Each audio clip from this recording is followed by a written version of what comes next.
Lili, ¿trajiste las preguntas que estuvimos charlando el otro día? Sí, hay algunas que bueno, fueron apareciendo con esto de discutir el tema de la autoridad pedagógica, ¿no? Anoté algunas de las que habíamos planteado. ¿Es necesaria la autoridad? ¿Puede haber autoridad sin simetría? ¿Qué es más peligroso, una autoridad autoritaria o una autoridad impune? ¿Es posible la no autoridad? Me parece que todas de alguna manera se unían en una que fuimos diciendo al final, ¿no? Que es cómo se construye la autoridad pedagógica y las múltiples dimensiones que esto tiene, ¿no? Como, bueno, puede haber una autoridad ahistórica, cómo pensar la autoridad en la época, debe haber algún otro que acepte la autoridad.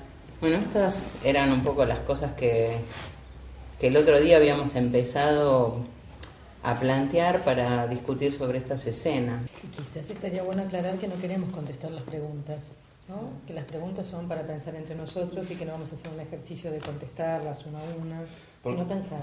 Porque capaz eso también tiene que ver con que, digamos, quizás somos herederos de un tipo de autoridad que está más acostumbrada a tener todas las respuestas, digamos, ¿no? Entonces, capaz está bueno esto de poder pensar en armar algunas preguntas, pero capaz no de las preguntas esas que tienen las respuestas de antemano, ¿no? Sino en todo caso las preguntas que permiten quizás volcarse hacia la acción y hacia la acción colectiva, digamos, ¿no? Por eso digo, no son cualquier tipo de pregunta. Y me parece que ahí capaz hay unas pistas para pensar cosas sobre la autoridad. Otra cosa que se me ocurría mientras ibas andando por estas preguntas es, capaz una otra buena pregunta es, ¿en qué se autoriza o en qué tendría que autorizarse la autoridad pedagógica en esta época y en este contexto que vivimos nosotros? A mí me parecía clave esta que decías, que por ahí reunía a todas las demás y que era alrededor de la construcción, ¿no? Algo que por ahí decimos mucho hoy, pero que ya hablar de construcción nos está obligando a mirar nuestro tiempo, ¿no? Tal vez hubo un tiempo en que parecía que no había que construir demasiado, que la cosa venía dada, y ya situarse en que hay una construcción por delante, después veremos el cómo, a lo mejor no hay un cómo, ¿no? Pero ¿qué implica hablar de construcción? A mí me parece interesante. También me parece porque algunas que de pronto se contestan por sí o por no dan lugar a desplegar distintas ideas, ¿no? En esto que planteaba Gabriel de construir también otra autoridad en la intención de no responder, pero desplegar una pregunta, ¿no? De poder encontrar las distintas argumentaciones o incluso los desacuerdos que podemos tener, o las cosas provisorias que podemos llegar a decir. Y ahí quizás en relación a esto de la pregunta que aparece ahora, quizás también hay una vía para pensar una autoridad que abre a una búsqueda de respuestas, no a un supuesto de respuestas que ya están preestablecidas, ¿no? Ahí también hay como una clave para pensar, bueno, una autoridad que abre preguntas para que nos convoque a una búsqueda de respuesta. Quizás podemos pensar que lo que estamos haciendo ahora es parte de construir, ¿no?, una idea acerca de la identidad. Y estamos haciendo algo, lo que preguntó Vega, ¿no? Es decir, bueno, si esto es construir la identidad, ¿o qué es construir la identidad? Y podríamos decir que nosotros, para pensar en la construcción, estamos poniendo algunas claves. ¿La identidad, dijo? La identidad, la autoridad, por ejemplo, la clave de la historia, la clave de la época, ¿sí? Y hacer historia nosotros, cuánto hace que venimos hablando de la autoridad, cuánto hace que estamos haciendo estas cosas, ¿sí? Me parece que es una manera también de tomar posición con respecto a ya estar definiendo algo, estar hablando de algo. Sí, una cosa que a mí me quedó como picando, y recién Lili, por lo que decía también Lili, es que me parece que a veces somos esclavos de ciertas formas binarias de entender muchas cosas, y la autoridad, una de ellas. Yo creo que somos, cuando digo somos, me refiero que en nuestra sociedad y también en la escuela, digamos, ¿no? Esta cosa binaria de entender las cosas como blanco o negro, digamos, ¿no? Entonces yo creo que también es interesante poder salirse de algunos márgenes, como por ejemplo, ¿no? Está claro que somos herederos de una autoridad muy autoritaria, y no solamente para pensar la autoridad pedagógica, la autoridad de nuestro país, la historia de nuestro país nos habla de una autoridad muy autoritaria que tenemos muy arraigada. y digamos algo así como una autoridad del porque te lo digo yo. Ahí podemos decir que hay una autoridad quizás más ligada al mandato, una autoridad que tiene más que ver con la imposición. Y sin embargo, en esta época también está circulando mucho una autoridad que tiene que ver con una especie de demagogia condescendiente, digamos, ¿no? La autoridad sería del porque vos querés. Y iría un poco más allá, tomando una pregunta. Digo, puede ser tan complicada como la autoridad autoritaria, una autoridad impune, que sería la autoridad del yo no vi nada. Entonces, en esta cosa binaria, ¿no? De la autoridad autoritaria o impune, la autoridad autoritaria o demagógica, se nos van los grises, que es lo que sucede en la escuela, y que tiene que ver con, bueno, el desafío en todo caso es cómo construimos una autoridad democrática. O sea, a mí me queda picando esto de salirle a dar batalla a esta cosa binaria de blanco-negro y pensar que el desafío es construir una autoridad democrática no desprovistas de errores, de tropiezos, y en todo caso que el error en todo caso sea una fuente de aprendizaje para construir una autoridad democrática. No sé, eso también me disparaba como para salir a discutir esta cosa de lo binario. Y a la vez me parece que tenemos que poder pensar claves en torno a una posición, ¿no? Ayudar a uno mismo y a quienes están en las escuelas con algunas claves que permitan pensar que la autoridad es una posición, y por definición una posición es alguien que está en relación con otro, ¿no? No hay autoridad sin otro que reciba la autoridad, no hay padre sin hijo, no hay maestro sin alumno, digamos. Si hablamos en el marco de relaciones, por ahí sí hay algunas cuestiones que podemos decir, bueno, por acá, no sé, Perla decía recién, una autoridad más de apertura de preguntas que de ofrecimiento de respuestas. ¿Qué sería una autoridad que abra preguntas y que, ¿no? Ayude a delimitar campos o situaciones de encuentro de relaciones y de encuentro con objetos? En la escuela, básicamente, con objetos de conocimiento. Pensaba ahí que, digo, está bueno pensar esto de la relación, de la autoridad y la relación, e incluir el tercero de esta relación, que es el conocimiento, ¿no? Uh-huh. O sea que siempre es sobre ese eje, ¿no? Bueno, digo, en función de los docentes, de la escuela. No, quería retomar esto de si es abrir preguntas. Digamos, en realidad es abrir preguntas que nos convoquen a una búsqueda de respuestas, no preestablecidas, sino una búsqueda de respuestas. Mientras uno va repasando papeles y cosas leídas, y me topé con una idea de que es de un matemático de la Edad Media, Nicolás de Cusa, que él habla tiene un libro que se llama La Casa de la Sabiduría, ¿no? Y habla de la docta ignorancia. Es decir, ¿qué sería una docta ignorancia? ¿No? Es una ignorancia, no es que es no saber, sino es abrir ahí una pregunta a la casa de la sabiduría, ¿no? A la casa de una búsqueda que promueve esta búsqueda en relación al conocimiento, pero que requiere ponerse en algún punto de, bueno, no lo sé todo, ¿no? ¿Cómo sería una autoridad que no lo sabe todo, ¿no? Que abre una pregunta? No quiere decir que no sepa, sino que abre alguna... No, y a ver una cosa, digo, y tampoco tenerle miedo a las respuestas, digamos, ¿no? Somos herederos de un tipo de respuesta, así como decimos que la cosa es apuntar a un tipo de preguntas, también, digamos, somos herederos de un tipo de respuesta, quizás más arbitraria, porque te lo digo yo.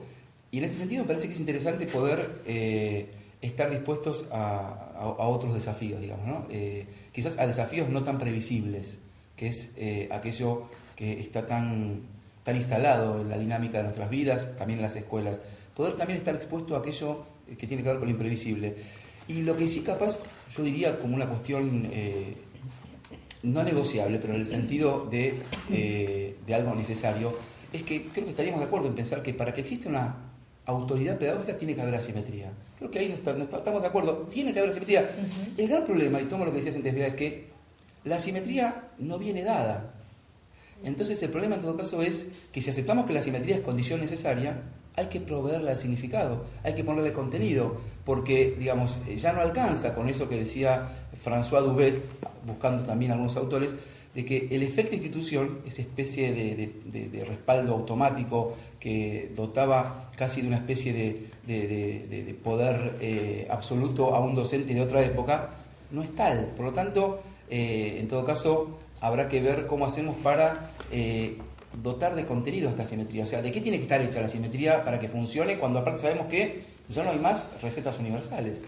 Sí, yo ahí pensaría, si no tenemos que pensar esta posición en clave de escuela, por ejemplo, ¿sí? Entonces yo digo, bueno, estoy pensando en la posición de un maestro, en la posición de un alumno, en la posición de un director, lo estoy pensando en una escuela, y ya entonces no estoy hablando del mismo, estoy hablando de diferentes posiciones en una escuela que deberán tener diferentes posturas y maneras de pensar la autoridad. Y ya esto abre a diferentes tipos de relaciones, a diferentes tipos de concepciones. Y yo te escuchaba a Gaby y pensaba, bueno, pero para que algo de esto ocurra, en esa escuela habrá alguna historia, alguna novela, alguna cultura que autorice, que permita que alguien se haga una pregunta acerca de, que se pregunte acerca de si es posible construirla o no construirla, si es posible ser asimétrico o no. Creo que no me olvidaría de esto para no dejarlo como ligado a que yo me animé, a mí me salió, ¿sí? Y a él también, sino inscribirlo rápidamente en la escuela de hoy. Se me ocurre algo entonces, tomando en cuenta esto de que no, digamos, de que no descuidar que no se trata de una cuestión personal, sino fundamentalmente colectiva e institucional. Así como, digamos, vieron que estas frases que recorren en las escuelas, los pasillos de las escuelas, la sala de maestros y profesores, ¿no? De con estos pibes no se puede. Me resonaban otras frases que tienen que ver con la escuela como segundo hogar y la maestra como segunda madre. Digo, y ahí uno queda atrapado en esas viejas respuestas. Porque en realidad, en todo caso, tomando en cuenta lo que decís vos de pensar la autoridad no como algo personal, es que no habrá que pensar en todo caso que, digamos, la maestra o el maestro es el primer referente adulto, porque la escuela no es el segundo hogar, sino que es el primer ámbito de formación de la ciudadanía. Y eso nos habla de la condición política de la autoridad pedagógica, y que no podemos descuidarlo o pasarlo por alto. Digamos, porque si nos dejamos llevar por estas historias de la segunda mamá y la segunda casa, en todo caso, seguimos estando de alguna manera sujetados a esta idea más paternalista de la autoridad, de la que sabemos de dónde viene y que nos constituye no solamente como sujetos, sino también como comunidad. Entonces, capaz para pensar quizás en una cuestión más política de la autoridad, es necesario en todo caso pensar la escuela como un espacio central y privilegiado de formación de ciudadanía y al docente como el referente adulto, ¿no?, para construir ciudadanía y ciudadanía democrática. Y cuando decimos escuela, que es lo que estamos diciendo, ¿no? Y vos decís político, yo no diría solamente estructura, una estructura de una escuela, ¿no? Y ya para ir acotando, sino que diría en cada escuela, en cada ámbito, un entrecruzamiento de lógicas de diferente tipo. Y entonces la familia, el niño, ese contexto, esta escuela, esa sala de maestros, es un entrecruzamiento de algunas lógicas, ¿sí?, que en todo caso requieren de una clave de lectura política, para hacerse visible, ¿no? Pensaba en la construcción que es para el maestro, digamos, la autoridad pedagógica, ¿no?, que evidentemente requiere de una cantidad de cosas, de saberes respecto de las relaciones con las familias, de las relaciones pedagógicas, de las diferencias, del tema de la inclusión, de los derechos de los niños, ¿no? Me parece que hoy día, sobre todo, los docentes están más demandados a un conocimiento muy amplio, muy complejo para llevar a cabo esta tarea, ¿no? Y también pensaba en esto que planteabas antes de la asimetría, ¿no? Y me preguntaba por qué es difícil hacer, digamos, en el cotidiano, en las prácticas, esta autoridad democrática. Quizás es fácil enunciarla, quizás es más difícil en las prácticas, en los hechos pequeños de cada momento, ¿no? Y creo que la asimetría es un doble problema, digamos. Es el problema que nos permite construir una autoridad frente al otro, pero también el riesgo de estar en el límite de ese autoritarismo, ¿no? De ser un adulto frente a un niño con una relación de poder claramente diferenciada. Entonces, siempre tenemos como que estar cuidando ese lugar entre el autoritarismo y el sostén que la asimetría requiere. Es que por ahí decir asimetría no necesariamente es decir jerarquía, ni superioridad sobre otro que es inferior. Ahí hay una gran discusión en torno a, ¿no?, si somos iguales en tanto humanos, dotados de palabra, de capacidad de pensamiento. La autoridad puede ejercerse diferenciando lugares, incluso en una relación de igualdad en estos términos.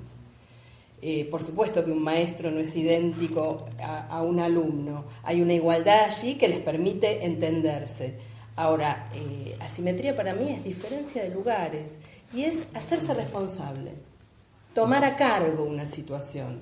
Un maestro es quien configura, es un garante, ¿no? Si vamos a la etimología aquella de la palabra, del hacer crecer y el garantizar que haya un espacio de experiencia. Esto sí queda a cargo de alguien, es del maestro, no es del niño, del alumno, del estudiante. Ahí la simetría me parece que es clara. Y eso no significa necesariamente un lugar jerárquico por sobre otro. No sé. Ahí pusiste, Bea, una palabra que me parece que es clave en este sentido, que es la de responsabilidad, ¿no? La de responder por los propios actos. Uno puede decir, es algo que identifica una posición adulta, ¿no? Pensando como posición, porque todos transitamos, nos caemos y nos subimos, ¿no? de esa posición adulta. Y que esa diferenciación de lugares quizás en relación a los chicos es, trabajamos para hacia la responsabilización como un punto de llegada, no como un punto de partida. En cambio, para la posición adulta es un punto de partida ineludible, ¿no? Sí. Me hacía pensar eso. Y además me parece que de la mano de esto de pensar en las posiciones, ¿no? Creo que lo que se está jugando también es el tema del reconocimiento. Es decir, en esa situación de igualdad y en esa situación de asimetría necesitamos un acto de reconocimiento del otro, ¿sí? Nosotros como adultos, de los niños, y los niños como niños, un adulto. Y eso también se construye. Y eso no viene dado, y eso, como decís vos, Gaby, no es simple herencia, ¿no? Ni repetición de una herencia. Pero, digo, yo me parece interesante esto que estamos planteando, pero digo, para pensar en preguntas, en todo caso podría discutir lo que nosotros decimos y podría discutir lo que yo mismo estoy diciendo. Está bien, pero un profe, un docente puede decir, bueno, está bien, todo esto está bien, pero ¿cómo lo hago? ¿Pero qué hago? O sea, porque yo no puedo con lo que tengo, no doy más, siento que no puedo, siento como estoy arriba de una cinta de esas que estás corriendo, que siempre estás en el mismo lugar. ¿Qué hago? Porque comparto estas cosas que estás diciendo, pero, a ver, denme algunas señales más claras, denme alguna receta, por más que uno diga no hay receta, pero capaz podemos empezar a jugar al ping-pong para ver en todo caso qué predicado le ponemos al sujeto, en qué se autoriza la autoridad y en todo caso jugar con algunos predicados. ¿Por dónde la vemos? A ver, yo te diría, es una apuesta, no es una receta seguro, pero te diría, pondría una alerta acerca de qué decimos cuando decimos saber y de qué saber hablamos, ¿no? Y te pongo un ejemplo. Yo soy un profe, soy un alumno que me estoy formando como profe de tal disciplina. Y parece que en el profesorado me dicen habitualmente que yo tengo que saber mucho la disciplina, pues es una manera de tener autoridad, ¿sí? Entonces yo escucho eso y digo, bueno, una alerta, ¿sí? No sé si es un cómo, pero una alerta. Volvamos a pensar la idea de saber. Si retomamos esto que Sandra traía en relación a alguien que se está formando como docente, muchas veces nos preguntamos, ¿no? En ese trayecto de la formación, ¿hay espacios y hay tiempos para preguntarse sobre este tema? Quien se forma como docente, ¿no? Está sabiendo y construyendo conocimientos sobre una disciplina, sobre cómo enseñar esa disciplina, y en el mismo momento se instrumentan, ¿no? en las instituciones. En tren de sincerarnos, empecemos como quien dice, empecemos por casa. Y la escuela es un espacio que tiene muy poco tiempo para conversar entre adultos. A ver, creo que de los lugares después de la cancha de fútbol que tiene más muchedumbres. Sin embargo, es como que nos cruzamos y nos vemos por un minuto. Esto también nos tiene que servir para decir, bueno, necesitamos más espacios para poder pensar juntos y para discutir sobre cómo queremos hacer de la autoridad de esta escuela y qué queremos hacer de ella. Digo, más allá de la formación. Digo porque no está buena la pregunta de quién se forma como docente, pero yo pienso en el lugar del docente que está hace 15 años en ejercicio y dice, yo estoy hace 15 años en ejercicio y tengo algunas preguntas de aquellas que cuando estaba en el profesorado. Y hoy estoy hace 15 años en esta escuela, en este distrito. Está bien, pero ahí me parece, Gaby, que lo que tenemos que estar atentos es que no se puede hacer una respuesta en espejo a esa pregunta, ¿sí? Porque corremos riesgo de dar una solución efímera, rápida. Me parece que esa pregunta lo que hay que, en todo caso, es contextualizarla. Yo hace un montón que estoy acá en esta escuela y en esta escuela hace 15 años no tuve tiempo de... pensemos una manera de ayudar a pensar ese docente que no sea en ese mismo lugar, porque si no es que se perdió la posibilidad de hacer algo mágico, ¿sí? Y en todo caso no es que se perdió durante esos 15 años de ver cómo, sino que hay alguna otra cosa que hacer. que no es la que se viene haciendo, para generar seguramente un espacio y un tiempo que son condiciones de esa estructura, de ese contexto que yo decía hace un rato, ineludible para pensar. Y en todo caso la autoridad.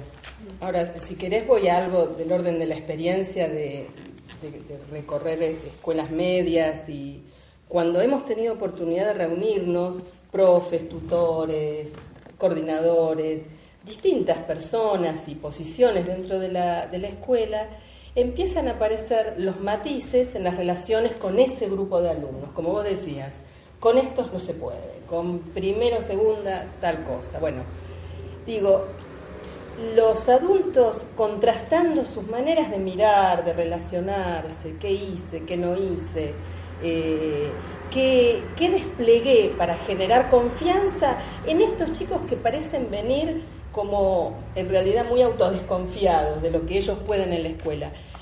Esos espacios que vos decís que faltan y que es real, me parece que son uno de los lugares claves donde construir la autoridad. La autoridad no se construye solo en el momento, en la instancia en que uno está dando clase, ¿sí? Sino que tiene que estar acompañada de otros espacios y otros tiempos donde yo me piense a mí misma ahí.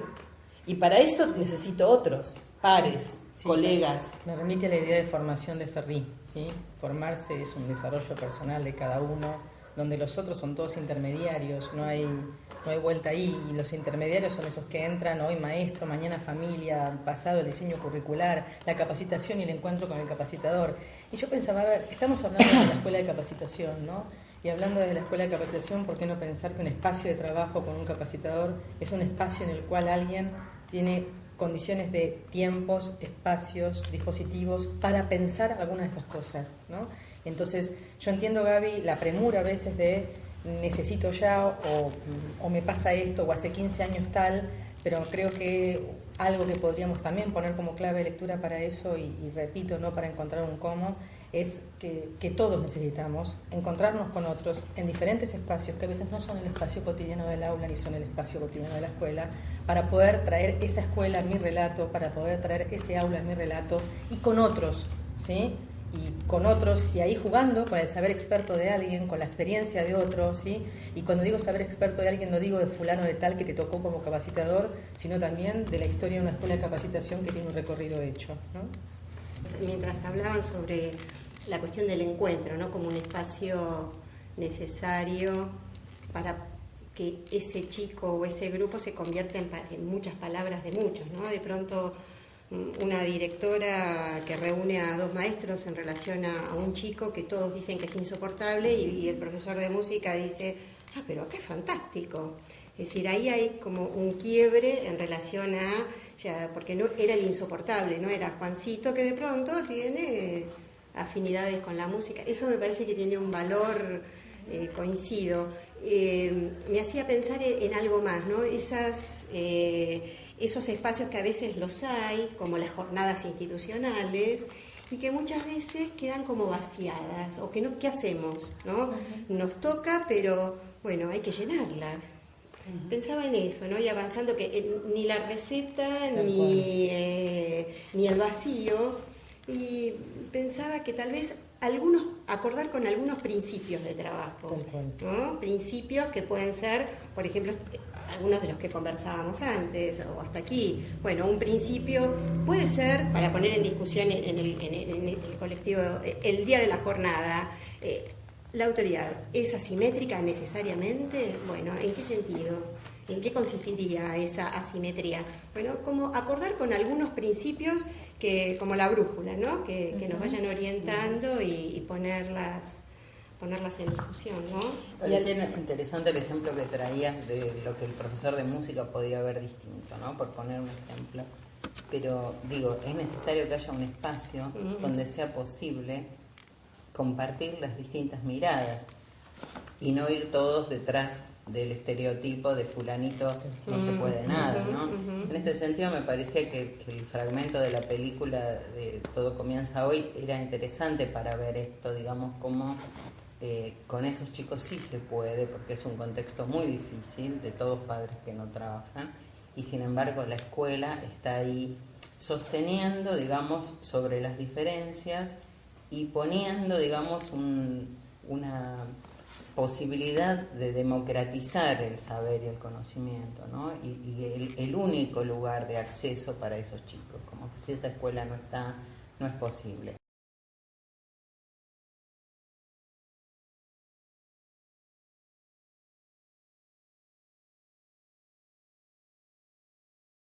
Oui, bon, le premier mois, d'accord, il y a eu un certificat médical. Je vous signale que le certificat, c'est valable 1 semaine, pas 3. Il est fragile, Joël. Mais attendez, j'ai 32 élèves. C'est déjà difficile. Alors si en plus je dois me battre pour que votre fils vienne régulièrement à l'école, comment je fais, moi? Oui, on comprend, monsieur Lefebvre. Ben oui, mais vous comprenez, mais alors pourquoi vous le conduisez pas régulièrement tous les matins à l'école? C'est pas la mer à boire. Le matin, on met plus de réveil. Ça fait des années qu'on cherche du boulot, y a rien. Quand on veut se lever le matin, on n'y arrive plus. On n'a plus envie. Quand on veut décider, trop tard. On n'ose plus. Excusez-moi. C'est pour l'état du lait. Oui, j'arrive dans 5 minutes.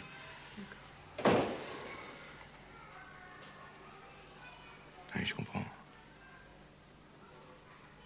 C'est dur, hein. Si vous baissez les bras, qu'est-ce que vous voulez que je fasse, moi? Je leur ai dit Joël de mon école, puis c'est terminé. Et c'est à lui que vous faites du tort. Vous n'avez pas le droit de démissionner. Vous n'avez pas le droit. Il faut vous lever le matin, il faut vous forcer à vous lever, c'est important. Il faut le conduire à l'école. C'est pas un passe-temps, la maternelle. Moi, votre Joël, je lui apprends les bases de la lecture et de l'écriture. C'est important, ça, savoir lire et écrire. S'il fait une bonne maternelle, après, il s'en sortira mieux à l'école primaire. Il ne prendra pas de retard. Vous savez, il y a des jours où on n'en peut plus. Ah oui.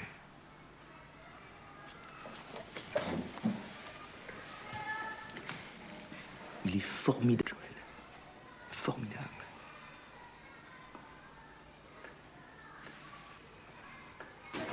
Ouais, presque ça. Oui, c'est bien. C'est bien, Cassandra. T'es forte. T'as vu comment elle a lancé? Allez, vas-y, doucement comme elle. Tout droit. Non, à côté. Allez, vas-y, contre-moi. Vas-y. Attends, te mets pas devant et tu retournes derrière. Voilà. Oui, qui c'est qui a réussi? C'est toi qui as réussi? Bravo, c'est bien, champion. Presque. Et au basket, est-ce qu'on y arrive au basket? C'est beaucoup plus dur au basket, hein? Essaye par en dessous. Vas-y, essaye par en dessous. Bon, attention. Oui!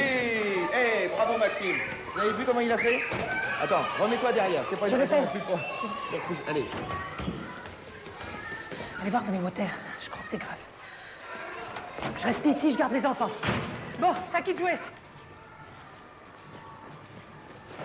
Montre-moi tes mains. Et là, t'as un beau bobo, hein. Il va falloir qu'on le soigne. Et l'autre? Ah, c'est bon. Alors? Ah, tiens, montre ton dos à Monsieur Lefebvre. Attends. Alison, Fabrice, vous allez dehors, hein? Vous allez vous installer sur le banc? Voilà, tranquillement. Voilà, c'est bien.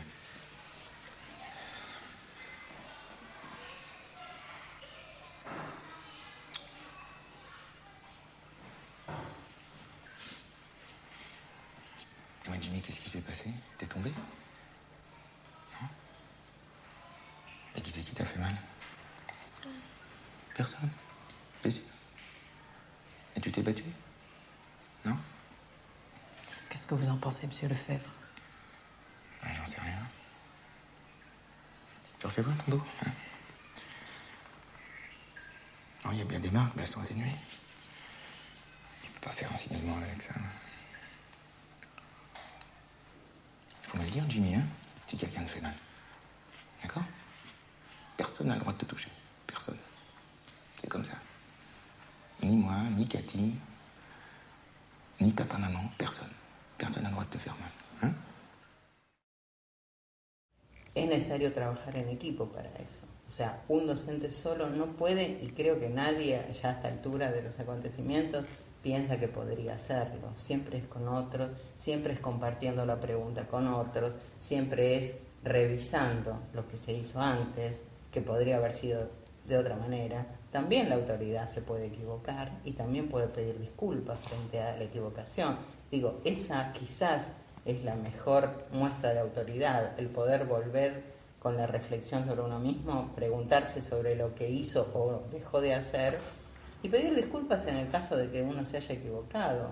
En mi caso, creo que los docentes que tuve en este sentido me parecieron, digamos, con mayor autoridad, por esa capacidad de volver hacia atrás, ¿no? O de volver a pensar lo que hacían o decidían en un determinado momento. Pero ahí está, Lírica, bueno, quedar sujeto al que tiene todas las respuestas, volvemos a, digamos, es un peso muy grande sobre la espalda. En todo caso está bueno esto de poder hacer circular la palabra y la decisión, porque me parece que ahí está, por ahí hay algo interesante para poder desarmar o revisar, porque, a ver, partamos de la base de lo que sucede. Muchas veces yo con este pibe no puedo, ¿no? No, digamos, no este pibe no puede, ¿no? Con este pibe yo no puedo. Y creo que el salto a juntarse con otros, no digo con todos, a veces es con otros, porque nunca es con todos, tiene que ver con, bueno, ¿por dónde le podemos entrar a este pibe, ¿no? Y allí también discutimos un principio a veces un poco engañoso y con mucha data, que tiene que ver con que los modos de incluir a los pibes en el aula vienen muy de la mano con cierta cosa homogénea, digamos, ¿no? Incluir del mismo modo y homogéneamente a los pibes. Y esto que estamos diciendo de entrarle por otro lado a un pibe, tiene que ver con incluir, pero reconociendo que los pibes son distintos y que el vínculo con cada adulto los hace distintos como nos hace distintos a nosotros con ellos. Entonces digo, también construir la autoridad tiene que ver con quizás partir de esta sensación de con este pibe no puedo, con esta piba no puedo, pero con este pibe se va a poder. Claro. Y capaz si esto está como un horizonte permanente, en todo caso el tema es buscar y hacerse de las señales, de las posibilidades, de los contenidos, de las ideas, de las tardes que puede llevar, de las tantas tardes y mañanas que puede llevar, entrarle a este pibe. Capaz sea por plástica, capaz sea por educación física, a veces un camino... Ahora te das cuenta que tienes una convicción. Tienes una convicción que se va a poder. Que se va a poder. Entonces, en términos de los principios de Perla, ¿por qué no? Y de lo que vos decías, Gaby, de los cómo, ¿no? De oír por ahí. Quizás hay que pensar que algún principio hay que tener, ¿no? Que hay que adscribir algún principio, que hay que tomar alguna posición. Mirá al director de la escena, ¿no? Cuando está con los padres que le dicen que no se pueden levantar. Esa respuesta lo sorprende. Él no tiene, se le ve en la cara, ¿no? Él no tiene ahí toda la respuesta. Se desarma, les dice debe ser difícil, piensa, pero lo que hizo fue algo interrumpió. Pudo escuchar algo que le interrumpió a él. Tenés que mandar a fulanito para decirle debe ser difícil, pero él se lo merece, pero él es bueno, ¿sí? Me parece que el gesto de él podría ser como una clave de lo que a veces uno piensa qué hacer. ¿Sí? Yo creo que esto va en línea con lo que decías antes de la autoridad en un sentido político, ¿no? Si hay algo de político es porque logra generar otra cosa de lo que venía haciendo. Yo pienso en lo político como la no naturalización de la desigualdad, de la imposibilidad, del déficit, ¿no? Y una autoridad que esté jugada y convencida de que hay ahí una posibilidad a sostener y una capacidad a confirmar, ese es mi trabajo como autoridad. ¿Cómo lo voy a acceder o cómo lo voy a configurar? Eso va a depender de muchas cuestiones. Primero, pensarme con otros en esa institución. Y luego, a lo mejor, pensaba cuando las escuchaba hablar de los espacios de reflexión. Y a la vez de los espacios, paralelamente, ¿por qué no pensar dispositivos específicos que tienen que ver con la enseñanza, pero que tienen que ver con un trabajo conjunto con otro, por ejemplo, ¿no? ¿Qué pasa cuando un mismo grupo es abordado desde dos docentes juntos? O en los momentos en que se piensa esto, ¿no? Es mi grupo, es mi año, y sin embargo puede ser tomado por diferentes docentes. Y ir configurando modos de autoridad que no queden centrados en uno, que abran un espacio. Cuando yo veía las películas pensaba en esto, ¿no? Aquí, en cada uno de estos ejemplos, hay espacios de cuidado de ese otro, de esa familia también. Y es algo más que yo diciendo lo que hay que hacer, o que el otro obedeciendo, ¿no? Porque autoridad siempre remite a esto, impongo y obedezco, y otro obedece. Bueno, a ver, una autoridad es quien configura un espacio y se hace cargo de que ese espacio se arme y se sostenga, con todo el trabajo que eso requiere. Mucho trabajo a veces, ¿no? Y tanto que en algunas escuelas, o en todas, y todos nosotros tendríamos que cada tanto hacernos la pregunta, ¿qué significa educar a estos pibes?